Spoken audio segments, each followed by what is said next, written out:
Greetings! It's Maxo Diddly. Today I'm going to be showing you how you can change your default web browser in Windows 11. Let's get right into it.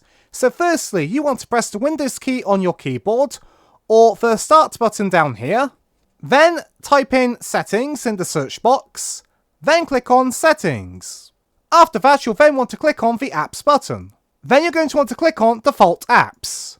Then, in the search box beneath Set Defaults for Applications, type in the name of the web browser you want to make the default for your computer.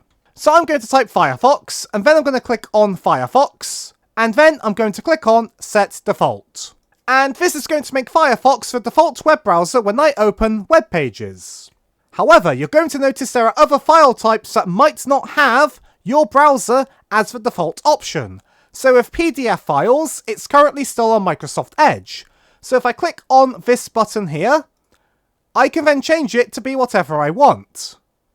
If we go to XHTML, I can click on it and change it to be whatever I want. And that's all you need to do to change the default web browser on your Windows 11 computer.